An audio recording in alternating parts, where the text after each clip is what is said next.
I'm very excited to introduce Laura DeNardis. Laura is one of the world's leading internet governance scholars. Slate magazine named her, along with Mark Zuckerberg and Chinese President Xi Jinping, as one of the 7 most influential people in controlling or influencing the internet.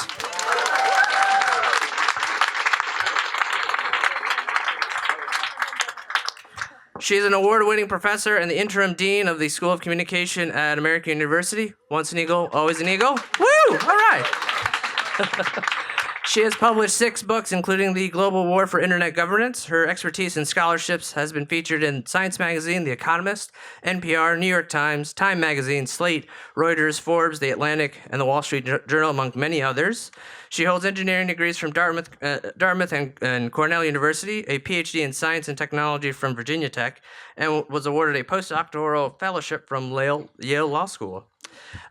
We are here to discuss the internet and everything, freedom and security in a world with no off switch, in which she makes a compelling case that the internet, as it's developed now, threatens human rights and security. From its origins as a communications network accessed through just display screens, the internet can now be found everywhere and in everything, from everyday objects, cars, appliances, critical medical equipment, to so much more. And in this groundbreaking book, she makes the compelling case that this now Internet of Things blurs the lines between the physical and virtual worlds, while at the same time conferring upon those who control it something akin to political power.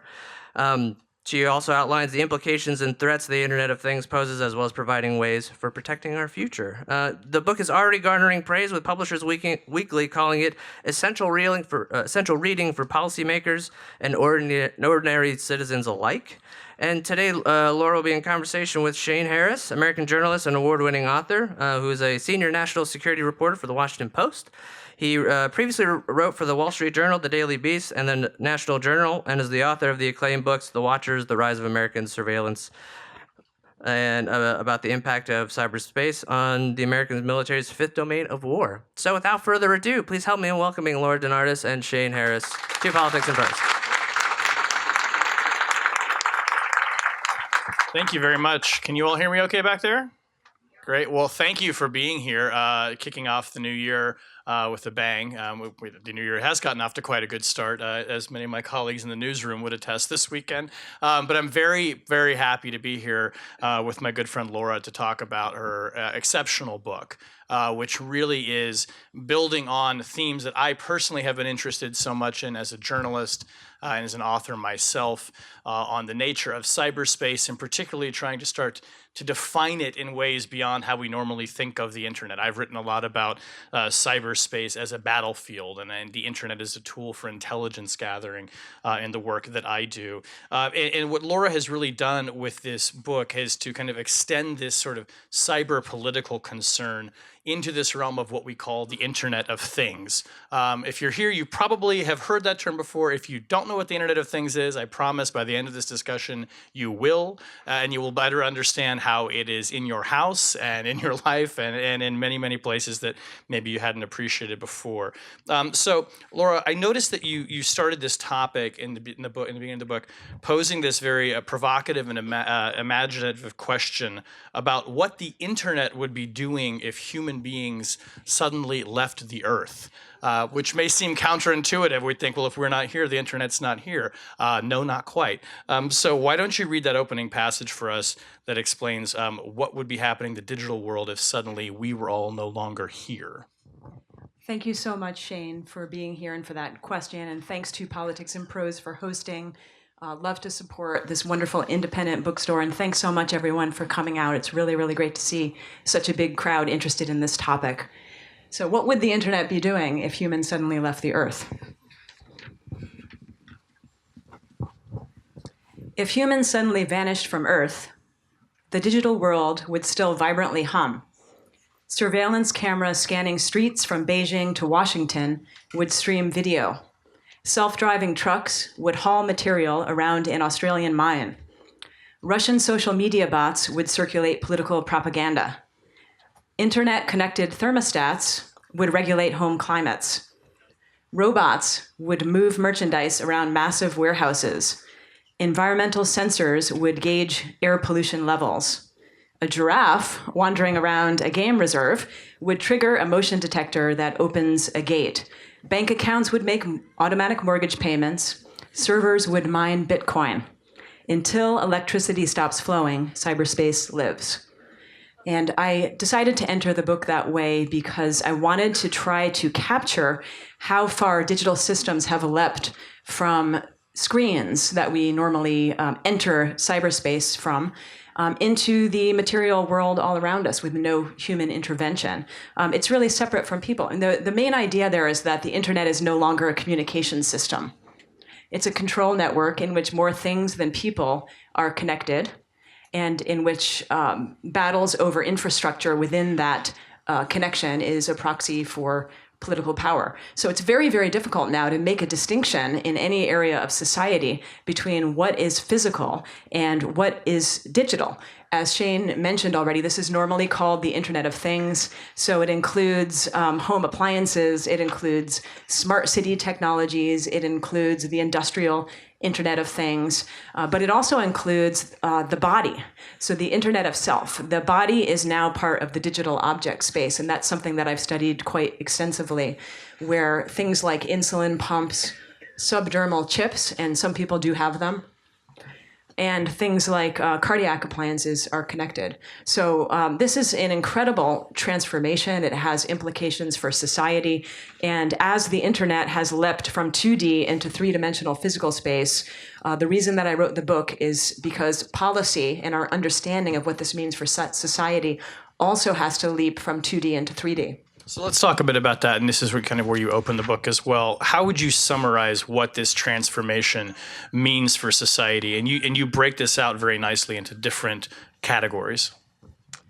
I write extensively about that, and I've spoken extensively about it. And one of the things that I like to say is that this transformation of the internet from the screen-based environment into the material world, or really just the diffusion of digital technologies into the material world, may be more consequential for society than our turn from the industrial society to the information society, because it transforms so much. I mean, one of the things is privacy.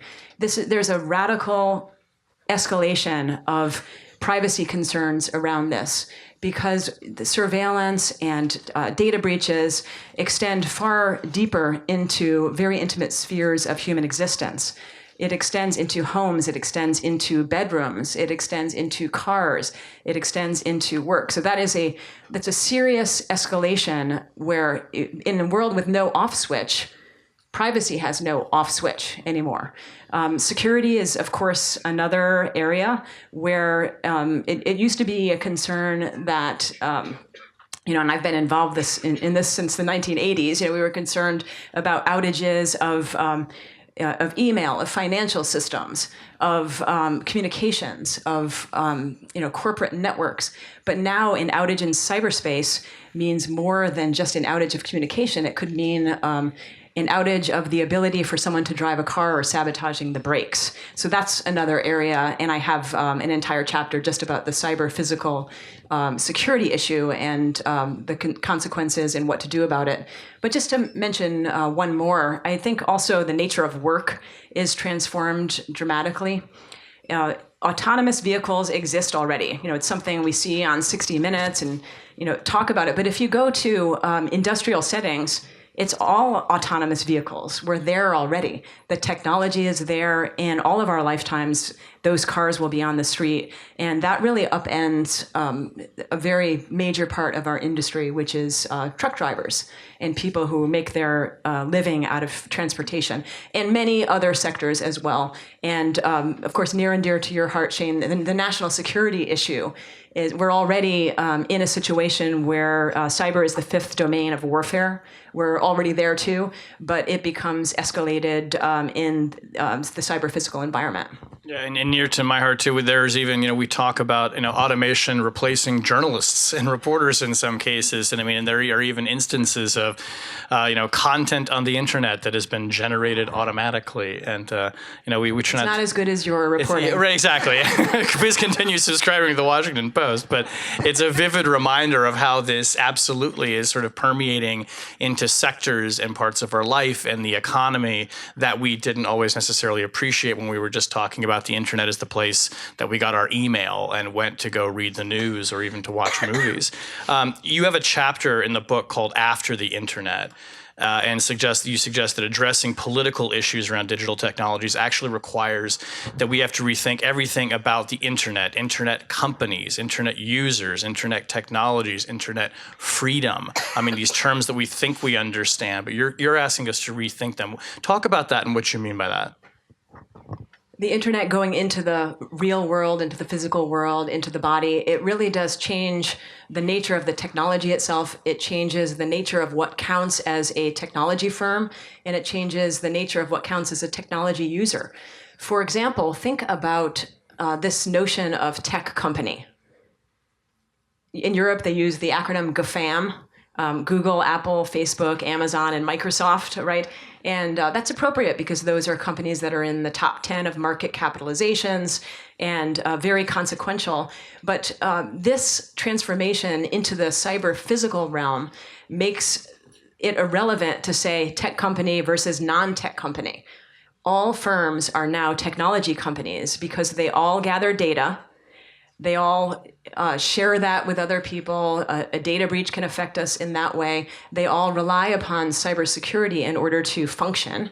And they all, it no longer makes a distinction to say tech company versus non-tech company. They are all wrapped up in big data analysis. And they also have products and services that embed cyber components, whether it's a basketball or a watch or a refrigerator or a financial product or an educational service. It all has cyber and material components to it. So we can't say tech company anymore, like tech company policy. It makes no sense. Internet user is also upended in tremendous ways around this because a lot of, and I'm sure many of you here in DC know this, a lot of people online are not people. They're actually bots. Right? They're computer programs designed to do something or say something that a human would normally say. So that's a big change. And many connected objects are sensors, like energy sensors and devices in manufacturing facilities. What is an internet user in that environment? We've always measured the success of the internet by how many users are coming online, the digital divide, but who is a user? That's also a blurring boundary in a very big way. And a complication there is that even, and this is a very important point, even if a person is not on the internet, and a lot of people around the world aren't on the internet, and there are still some people in our DC environment and in the US who would consider themselves not a very big user of the internet, they can get swept up in the screens of others. They can get swept up in facial recognition if they're walking down the street in Beijing. They can get swept up in data gathered in their car and many other arenas. So what is an internet user? I mean, someone who shopped at Target or looked for their credit score could be affected by the data breach in those two companies, massive data breaches, even if they had never been an internet user. So that's complicated as well. And maybe just one more aspect of how these definitions are transformed. This concept of internet freedom. And I've been an internet freedom advocate my whole life, and I will continue to do that as long as I live. But what is freedom on the internet now? It usually has been organized around, in the US, the First Amendment and free speech. It has been organized around the right to innovate, the right to connect in and compete with products. It's usually called permissionless innovation. And it's been wrapped up in universality, where we should have an internet that is universal. But now this concept of freedom is really upended and has to mean safety of your person, national security. And in some cases, what that means is norms around the internet, such as universality, have to be rethought, where fragmentation, for example, might be a good thing for consumer safety. Well, let me ask you just to drill in a little bit on this question of thinking of tech firms as not just tech, or all firms being tech firms, and you talk about GAFAM, which, this kind of Google, Apple, Facebook blog. I mean, it strikes me, and probably a lot of people here too, that it seems like there are other countries, or if we look at Europe, where there are standards being advanced to address this, and people are talking about it at a level of policy that really gets to these ideas about individual privacy and freedom to be forgotten on the internet and these kind of things. I mean, broadly speaking, are we behind in that policy conversation in this country? We're behind in some ways and ahead in some ways. On the privacy front, I would say that we are behind. And the European Union thinks about privacy in a similar way that in the United States we think of free speech. It's a value that is privileged much more so than other kinds of values. And as always, there are values in tension. So the way I would describe it, you mentioned the right to be forgotten, which is the question of whether you can go in and erase your record and things written about you on the internet after a certain amount of time, or if there's something that is false about you on the internet. And the way to think about that is that it makes sense on its surface. That sounds like a great idea that someone should have the freedom to do that. But one person's privacy is another person's censorship. So if doing that means that you're erasing journalistic accounts of actual events that happened, and I'm a big believer in truth, let me say. Me too. Okay. Then that may be really bad for the First Amendment. So other places are ahead. I would say that in most of the world, the record on internet freedom is really not a very good one. If you just look at what's happening especially in China, even in Latin American companies where there's a tremendous amount of censorship. In India, I'm not sure if you're aware of this, but the internet gets cut off at least once a day in different places in India for a variety of different reasons. So where do we stand in all that? I think we're doing better in terms of internet freedom than many, but we lag behind in privacy. As I mentioned at the beginning of our conversation, I've written a lot about the national security implications and dimensions of cyberspace. And I wrote a book a couple of years ago talking about the internet or cyberspace as what people in the military often call the fifth domain of warfare. So you think of warfare as being on the land, in the air, at sea, and in outer space. And now the military and the intelligence community talk about cyberspace as a fifth domain. So very much with a kind of operational mindset as they would see it. Can you talk to us a bit about the extent to which the physical world, this world that we are all still in now, we haven't left it, could be attacked over the internet as part of national security conflicts? And of course, we're very, mindful of this today with the assassination or the killing of Qasem Soleimani and this fear that Iran could launch cyber attacks against the United States or the West in reprisal for that. So talk a bit about how cyberspace can extend into that physical world in terms of conflict. In the realm of national security, the cyber physical world is attacked all the time. And Iran attacks the U.S. all the time and is probing different things. And this goes back a really long time period, and it goes both ways too. And you've written about this, I've written about this. One of the most interesting epochs in the last decade, I guess it's about a decade old now, is the Stuxnet situation, where this was code that targeted, it was malicious cyber code targeted to disrupt Siemens control systems, and specifically the Siemens control systems that happen to control the Iranian nuclear centrifuges to try to slow down the Iranian nuclear program. So this goes back a long way, and they've been attacked. They've attacked themselves, actually. Like after an election, there were attacks. But is the cyber physical world already wrapped up in that? I would say yes, it is. And the leader on that front is Russia. Russia has intelligence services have attributed significant attacks on the Ukrainian energy sector to Russia. So we're already there. So Russia should be being able to reach out and turn the lights off in some places. Turn the lights off, stop the energy systems, right? And they've done that a lot. And I'll add one important dimension to this, and that's that the cyber physical world, the Internet of Things, is not only an attack surface.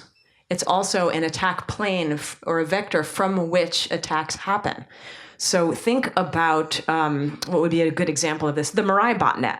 So this was the largest botnet in the history of the world. I've never known of a larger attack. Just explain a botnet real quick. Yeah, a botnet is, in this case, it was called a distributed denial of service attack, and that's where thousands and millions of computers are hijacked, usually through a vulnerability that they have. Software is implanted, and then at some predetermined time, they all attack. In this case, it was Twitter or Reddit or different kinds of information platforms. So the owners of these devices don't know that their devices are being co-opted, but they're co-opted nevertheless. And in the case of the Mirai botnet, it was Internet of Things appliances that were in the home. So that is a really significant development, and it means that the security of all of our systems, including information systems and government websites, data, social media, it's all only as secure as these devices that are in the home. Right. So there we're talking about, literally security cameras in people's homes, digital video recorders, maybe thermostats. The things that we're talking about that create the Internet of Things that we are all a part of, right, being seconded by this malicious actor and used to attack other systems. So in a way, sort of conscripting all of us, I suppose, by extension in some kind of, digital event, right? The last thing someone might think about when they're coming home from, just delivering a baby, you come home, installing the car seat for the first time, you get home and you install a baby monitor, you're not that concerned with upgrading the password on the baby monitor. But that is a really big issue because then those wide open systems can get hijacked. It seems like you put your finger on something there too. One way not to leave everybody with the fear of helplessness in this situation, but there are things that one can do when they start installing these devices in our home to try and make it, harder, ideally, for someone to hijack them, right? Well, I recommend not using the password 123456 when you're installing it. And I would change that now. I would change that, right? No, there is. That's a really interesting question, and the reason it's so interesting is because how much power does any individual have? When I just made the argument that we are swept up in the screens of others. There are things that happen in devices that we have no natural or economic relationship to. And even people who aren't on the internet can be affected by different kinds of outages. So what can an individual do? Well, there's a lot that we can do. I think that, and I write a lot about this in the book, I'm a big believer in human agency and choice, and that we collectively can do a lot just by securing the things around us and in our choices. And in case anyone doesn't believe that an action of one person in their basic day-to-day security practices doesn't matter, think about who might be president of the United States right now if someone had not clicked on a phishing attack, which led to the release of the DNC emails. Yeah.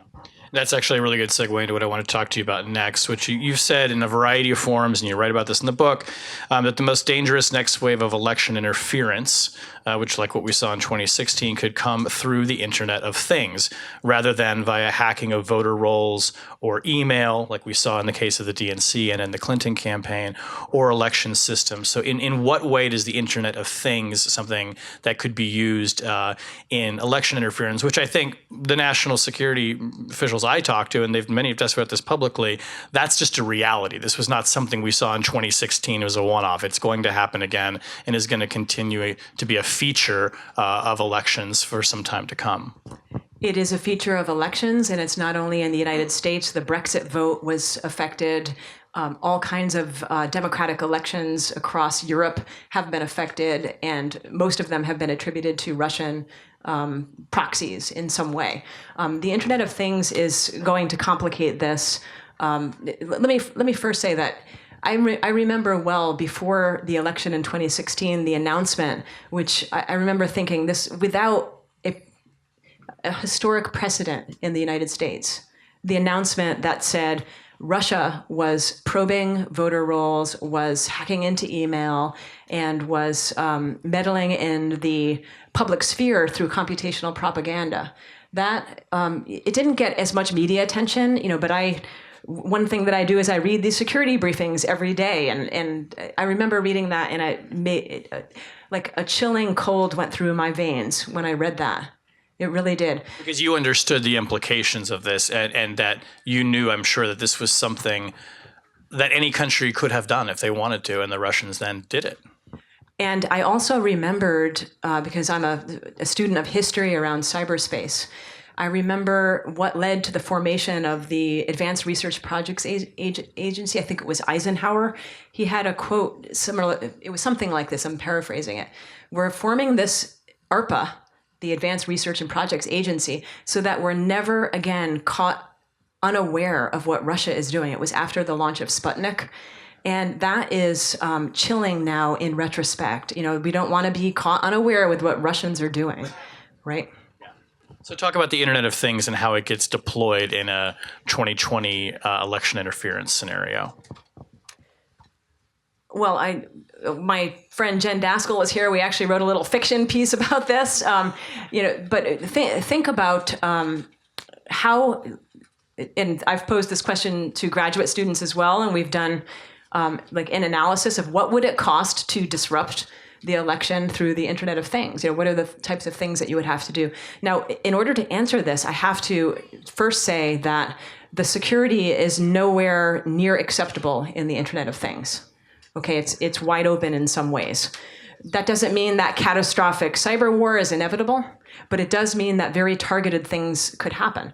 So I won't go through the fictional story about David Smith and how he was blocked from voting, but let me just say that you don't have to probe a voter roll. You don't have to hack into email. You don't have to even get into the antiquated election systems that we have. You don't have to do that.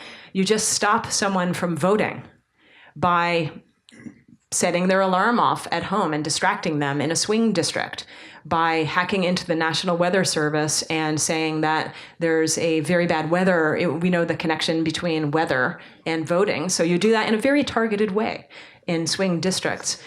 You can also hack into smart systems and traffic systems and slow down. Will people be motivated to go vote if there is a storm coming and it takes an hour to get to the polls instead of 10 minutes? That's how you hack into an election. And we talk about it, in the newsroom, we sort of game some of these scenarios out to think about how should we be thinking about reporting on this subject and who should we be talking to. And one thing we've considered too is not even that you would have that a foreign government would have to hack directly into a system, but just create the fear and the uncertainty that a vote had been compromised, or make people believe that there was something fraudulent at a particular polling place when maybe there wasn't. So there's even just sort of a headspace that an adversary can get into as well without even manipulating the data for real. If there was a report that alarm systems, I won't mention a manufacturer, were hacked and that people were busy dealing with that, do you think that whoever is the incumbent power structure would concede? If that, it really speaks to the legitimacy of elections, and it doesn't have to be very widespread in order to have a sweeping effect. Yeah, and then reporters are put in the position of having to go out and try and confirm whether this really happened or not. I mean, you can only imagine that trying to do all of that on election night, right, as people are glued to their television sets and watching returns and watching us in the media tell them what the returns actually are and whether they are legitimate and what they mean what they say. Let's talk about how the security of Internet of Things is going. I mean, clearly, it seems to me from my reading on this to be lagging behind product development. So these things are not arriving on our doorsteps, the baby monitors and the cameras, having been engineered to do all these wonderful, convenient things that we all really like and appreciate and have made our lives easier. But the security, it seems, in many cases, hasn't been so much a consideration in the engineering of those systems, right? I read the book Lincoln in the Bardo, and I was really struck by the way that they laid out some of the newspaper clips in a really interesting structural way. And in the preparation for this book, I took clips from different security authorities and laid them out in the same way, just so I could visualize what is the consensus position of every security authority that I'm aware of. And I, quote this extensively, in the cyber security chapter. But the consensus position is that security is nowhere sufficient in the Internet of Things. Now, the Internet of Things, as I said, is not one thing. It is industrial control systems, it is smart cities, and it is the Internet of Self. It is the home appliances. We're just not there yet in terms of the security, and that's the truth. We're just not there yet. So do you have proposals on what needs to happen or what we could start doing to improve this? I provide a lot of proposals, and in order to understand that, you have to understand, well, what is preventing security from happening? One of the things preventing it is that, as you mentioned, product development, the innovation is so rapid right now that the innovation or the security is lagging behind innovation. And there aren't very many market incentives to provide strong security at this point. It's, and many other things. And there are technological issues I won't get into now around what's called constrained architectures, which are small, microprocessing capabilities. There's not a lot of room to put encryption on some of these devices, for example. So the solution to this, it is just as in every other area of internet governance, it is not one actor. So I wrote a book called The Global War for Internet Governance a while ago that gets into this, but it's called multi-stakeholder governance, where it's like internet governance is an oxymoron. It's not only what governments can do, but governments can do a lot in this area, like reasonable legislation about upgradability of products, about life cycle management, about government procurement policies that would privilege technologies that are a bit more secure.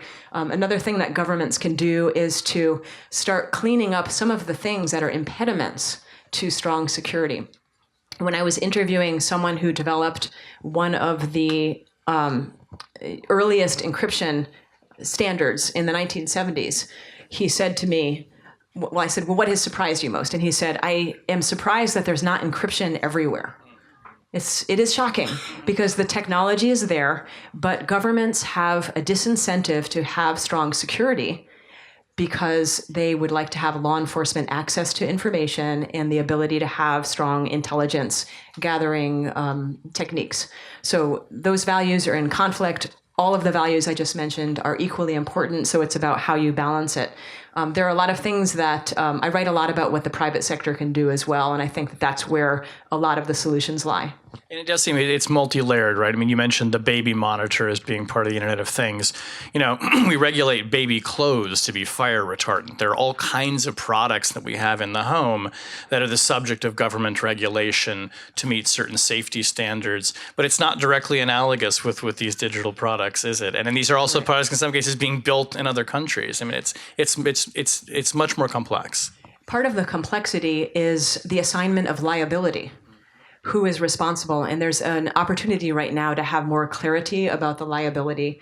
And is it the internet service provider? Is it the product provider? Is it the standards setter? Is it the chip manufacturer? Is it the person or company that is maintaining the service or product? The liability and accountability, it really needs a lot more clarity. So we're giving people a lot of reasons to be concerned about their doorbell, their dishwasher, the baby monitor. I just ordered a new toothbrush the other day, and it has a Wi-Fi symbol on it. Don't even ask. My dentist says I'm doing very good taking care of my teeth. I don't know why Sonicare needs to weigh in on this, but right. And the GAFAM needs to know too. So, I mean, should people just choose not to buy this stuff?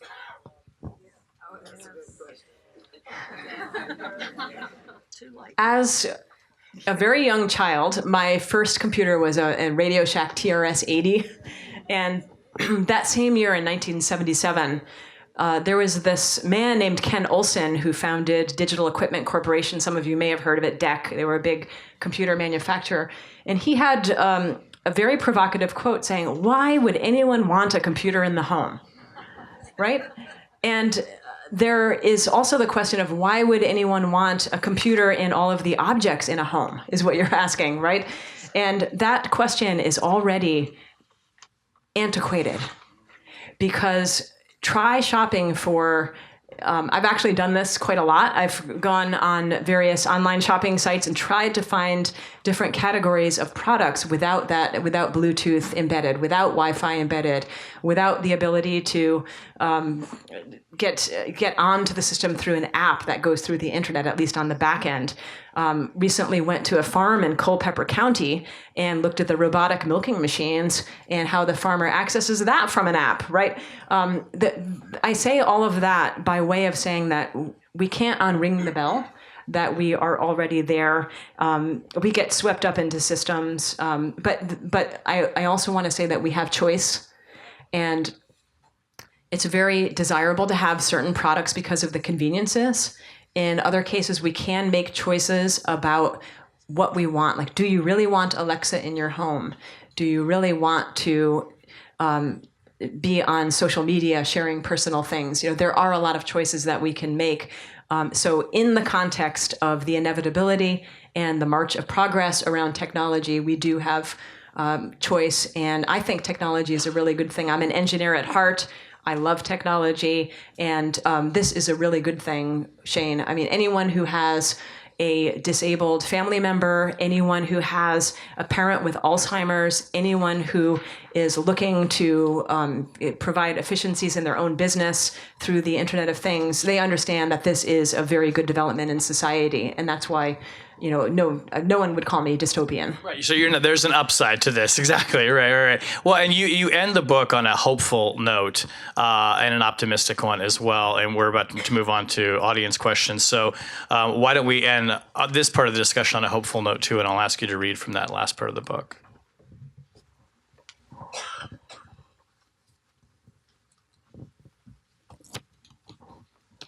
The merging of cyberspace with the physical world is clearly here, even if this chapter is still in its infancy. Connected sensors and actuators are in everything, including the flesh. Being human and being digital are now physically intertwined. The internet has had many chapters. Its leap from the digital world to the physical world is an extraordinary one. And then the epilogue that Shane is referring to.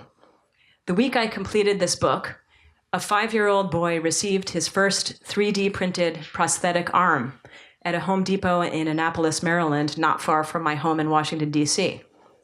A wonderful sales associate created the prosthetic arm on a Dremel 3D printer using blueprints he downloaded from an organization called Enabling the Future, a group of volunteers around the world who use their 3D printers to fabricate free artificial upper limbs for people in need.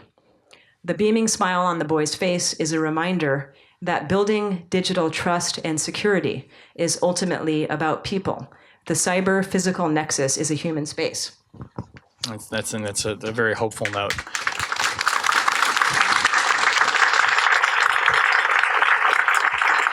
So we have 20 minutes or so for your questions, and there's so many people here. I want to get to as many as possible. There is a microphone over here if you want to line up.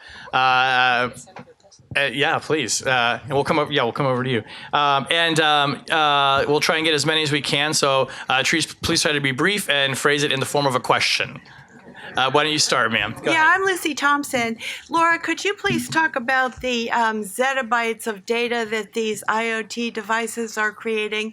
And when you layer artificial intelligence on top of that, what are the downsides and upsides of that development? It's just, and you well know this. It's just staggering how much data is collected by the Internet of Things, by the sensors that are in everything, by the actuators that are activating physical motion in the real world. And this is a very interesting question, because what this means is that this massive data collection is endemic to the very operation of the systems. And what that means is that things like data minimization is not always a solution to some of the privacy concerns as it is in other parts of technology. Now, the question of artificial intelligence and machine learning on top of this, they're closely connected issues. And what Lucy is driving at is that this amount of data that is collected is serving as, what is the term? Like Soylent Green is what is the movie? Soylent Green. The people are the data, right? People are the data, as Jack Balkin, the Knight Professor of Constitutional Law at Yale Law School says, that the machine learning is able to take that data and do statistical inference and things that we can't even imagine as people. So I'll just let that kind of hang in the air, that this is serving as an input into a whole other area of technology, which is artificial intelligence. Mike Nelson with the Carnegie Endowment for International Peace. And Laura, thanks for all you've done over the years to help bridge the gap between policymakers and the technology community. This is sort of a two-part meta question. For the second half of the 20th century, geopolitics was shaped by a couple really big metaphors and buzzwords: Iron Curtain, Cold War, arms race, containment. We have a competition for buzzwords now, and it's shaping how people think about the internet. So what's the most dangerous way of thinking about the internet? What's the worst buzzword? And what's the most useful way for people to really understand this internet of everything, the cloud of things that you're writing about? In a tweet.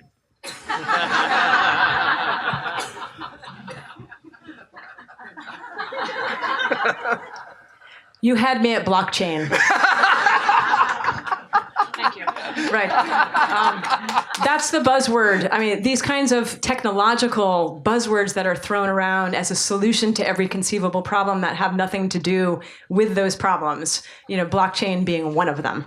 I do want to say, though, that the Internet of Things is an opportunity to bring together two different communities of practice and study that have used different nomenclatures over the years, and many people in this room have witnessed it, where if you're in a room of like-minded experts, if you're talking about security, if you're talking about intelligence, talking about cyber conflict, they use the term cyber, right? So it's all cyber. And then the minute you start talking about the public sphere, media, the digital economy, it's suddenly called the internet. Well, I'm here to say that those are the same exact technologies, and we would really have a major leap forward if we stopped thinking about them. I mean, I'm an engineer and I study the technology. I can tell you it's the same technology, and we use these different nomenclatures, and there's a real opportunity to try to bridge those communities. You're here. And journalists could help with that too, I think. Yeah, it's on us too. Please. Hi.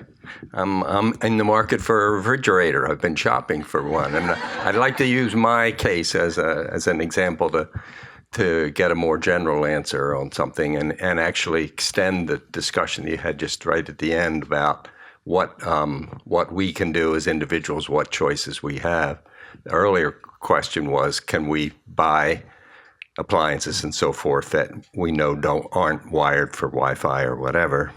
My question is, and I sort of asked this of the salesperson I was dealing with in a bray and scarf the other day.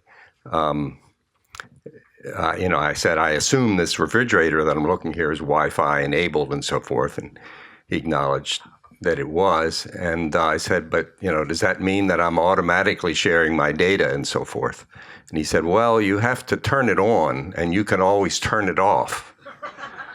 And so that's the extension of the earlier discussion there. Is there, I assume there's no regulation on this. Has there become anything in the way of an industry standard or whatever that would allow people who buy products to turn on or turn off their connection to the internet?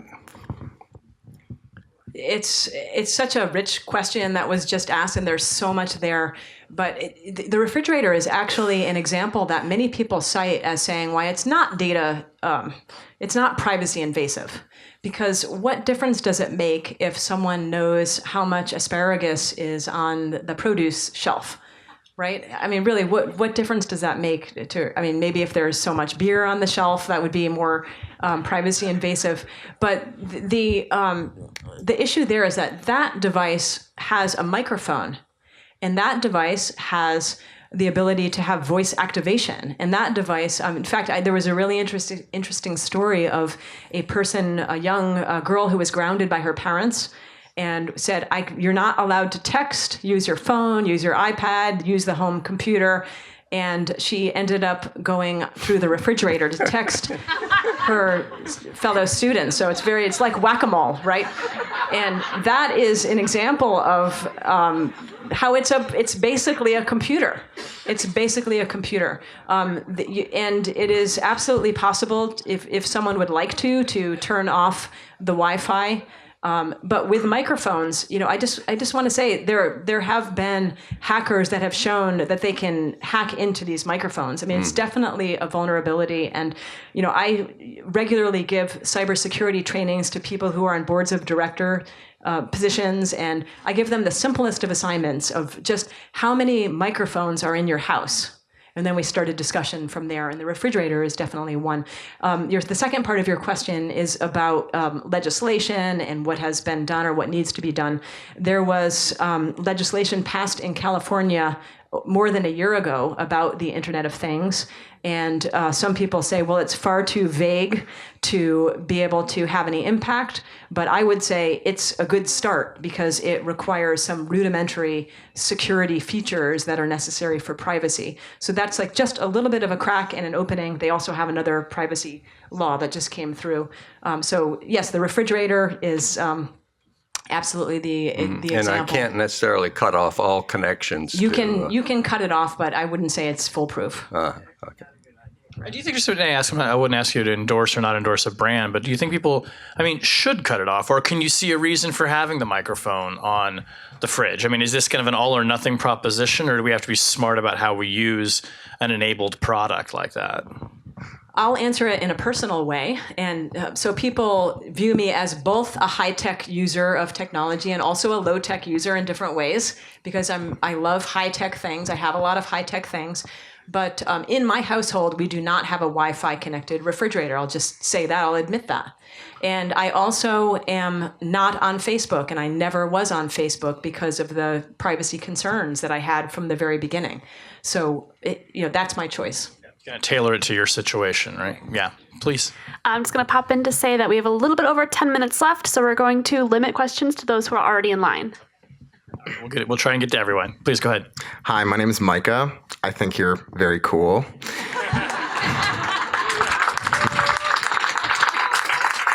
It's true. And my question regards decentralized technologies. So we have all these really cool systems being made right now. We have Storj, distributed file system, cryptocurrencies, IPFS. And I was wondering if you think that these are important to the ideal internet that we're trying to strive for right now. And if so, how do we get people to care about them? And I actually have a book called Opening Standards, which is about decentralization and openness. So I appreciate your question very much. The internet as it was developed was a huge shift from centralized technologies and ones that have hierarchical control into the ideal of something that is decentralized that would allow maximum competition, interoperability among different kinds of companies, and the ability for people to make their own choices at the edge. So permissionless innovation, edge computing, all of these things. But what has actually happened is that there has been a lot of market concentration. There have been a lot of choke points put into the internet and a lot of other things that serve the interests of information control, whether for surveillance reasons or for surveillance capitalism reasons, where there's sucking in all the data about us in order to monetize and serve direct ads to us. So we've kind of come full circle. And actually the Internet of Things, because it is rapidly changing, is an opportunity to have a resurgence of decentralized technologies that are not necessarily creating those choke points. So I would actually say there's a little bit of hope there. Great. Thank you so much. Yes or no, cool or not? All of the above, depends on who you ask. I think this is a fascinating topic. I'd like to know your opinions or perspectives on what I would consider the two extremes of internet governance. The first is transnational. I'm wondering what you think the interplay we'll see in the short or long term is between transnational bodies and state governments. I'm looking at ICANN and the European Union, versus in some sense, America or Russia or China in terms of internet governance and protocols and such. And the second extreme is the personal. I'd love to know if you see any feasibility of conceiving of data as a personal utility, as personal property, as opposed to our current system, which is sort of, company licensing what is formerly their data to us for marketing purposes. Thank you. Thank you very much for that question. As an internet governance scholar, I love it. And, it's been very interesting to see the rise of cyber sovereignty around the internet. The technologies work in a way that don't recognize borders that align with nations. And that has resulted in a digital economy that is global. It has resulted in, in some ways, the free flow of information over time. But what has happened in the last 5 years is that countries, and China is definitely leading the charge on this. And they're doing it under the name of cyber sovereignty. And they are finding ways to put borders around the borderless technologies. And they're doing it with great success. So there's a tension right now between that model and then the more Western notion, and I would include the United States in that, and I would include the institutions that you mentioned, such as ICANN and other kinds of multi-stakeholder organizations as part of that camp. So which one is going to win is going to be a big question over the next 10 years. I would say right now the regimes of censorship that are happening around the world are being very successful. And that has to do with the cyber sovereignty notion. On the personal question, I would just point you to some of the interesting work of Tim Berners-Lee trying to create models of data ownership. And I think that there is a lot of interest in that, and it's a very interesting development. Hi there, I'm Ashu. I work in data privacy. Very cool, by the way. But my question's regarding, so recently the CCPA Act came out, it's the California Consumer Privacy Act, and Microsoft set out an announcement that said, we're gonna not just have it in California, the right of privacy is gonna be available to all residents in the US. So that's a change in how they've looked at privacy as a differentiator, because you're right that there are not market incentives. So what can I, working with private companies, convince companies to look at privacy as kind of a differentiator or something to, differentiate themselves? How would we go about doing that? Thank you. Thank you for that. The issue of Microsoft raising the bar on privacy because of California is really not a surprising one, because what we see happening is that companies are having to rise to the highest level of privacy regulations rather than having all these different products that have different privacy capabilities in them. Think about Microsoft and other multinational companies. They all sell products into the European Union, for example, and they are required to be compliant with the European Union's General Data Protection Regulation, which is similar to the California one that you mentioned, the GDPR, if anyone's into acronyms. I'm trying not to use them. But this is this is actually a very good development, I think. And I also think that it could go a little bit further. But if companies struggle a lot with regulatory confusion because there are different regulations in different industry sectors, and there are different regulations in different parts of the world, and even in the United States. California is on the cutting edge of this. I'll just end this question by saying, if anyone here lives in California, please exercise your privacy rights. Would you please request your data that's gathered about you? So this minimum transparency, we should have a right to see what data is gathered about us. Why is that so controversial? I want to see the data that's gathered about me. So if I lived in California, that's the first thing I would do, is I would request that. Thank you. I happen to have been an executive in Ken Olson's company, so thanks for quoting him, even his least complimentary quote. That you've talked a bunch about how people can make their choices at the product level, and how much to do and how much to use. But complementary to the last question, there's also activism it's a much better way to lean than this generalized paranoia about privacy that we get so much of. How would you suggest, besides Californians, that people get active in this space in terms of political pressure and speaking out, where to lean and to whom? Thank you very much. There are amazing advocacy organizations around speech, around privacy, around security, around internet freedom, around the digital economy, and they've been very influential in all parts of the world, and they get involved with policymakers in crafting legislation, in educating them. So the advocacy world is definitely the vanguard of a lot of this. The paranoia aspect, I think you're right that there is a great deal of paranoia about the data gathering practices, especially in the Internet of Things. But that when you find out what is gathered about us, it's actually not paranoia. It's just the reality of the situation we find ourselves in, and that doesn't mean just throwing up our hands and giving up. But it means like asking what kind of world we want to live in, and being educated about it, making choices that where we can, and trying to influence policy through voting choices, through getting involved in campaigns as they arise, and all kinds of other interventions. But thank you very much for mentioning the advocacy world. Thanks. I thought I saw. think I'm it. Okay, I saw Senator Pressler getting up. Oh, did you have a question, Senator? Yes. A lot of this in local. Let's get the mic to him. Yeah. Well, here's mine. Where you got it? Well, I think yours would be better. Okay, here. I'll boil this down. Thank you for a very wonderful book. A lot of this in local politics is much more serious. For example, if somebody's running for the school board in Missouri, a little town, or in South Dakota or someplace, something appears on the internet or Facebook or especially YouTube that's a half-truth about them, and then it's magnified, and there's no local media to go to get a correction. There's no way to get it down, and nobody pays much attention to it except the people who are targeted with it.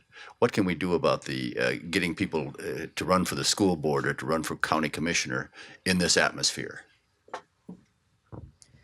Well, first let me say thank you for authoring the Telecom Act of 1996. Right. And that was really major for the way that the internet has unfolded, and intermediary liability and things like that. But so it's really interesting that you are asking a question that is local. Like, how do we get people to get interested in running for school boards around this particular issue? I think the way that this is happening is in the most personal realms. Like people, I'll answer it this way. People ask me, well, what are the potential harms of the Internet of Things, and especially around young people? Like, what is the big deal? Well, for someone who has, you probably have heard of the person who was a hacker that screamed at a baby through a baby monitor, and the parents were horrified to come and find that someone was screaming and monitoring the baby. Right? Or the discriminatory practices around insurance, around employment, around racial issues in how data from the Internet of Things is happening. Like these personal things that happen, even though there's no catastrophic issue that has happened, these personal things, I think, are what are going to, and with the help of the media, exposing them, I feel like just the educational awareness of not only the future risks, but the situation that we find ourselves in now will motivate people to get involved. And starting local is definitely part of that. But whether it's local, whether it's a big sweeping U.S. Thing like the Telecom Act of 1996, whether it's acts in transnational organizations like the Internet Corporation for Assigned Names and Numbers, or standard-setting organizations, or whether it's at the UN level, I think the big takeaway is that we have to, as a society, view cybersecurity as the great human rights issue of our time.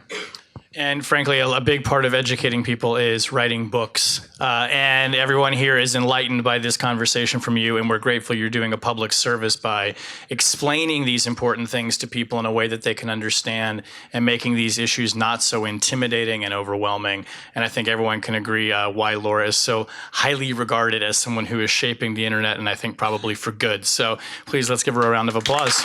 Thank you so much.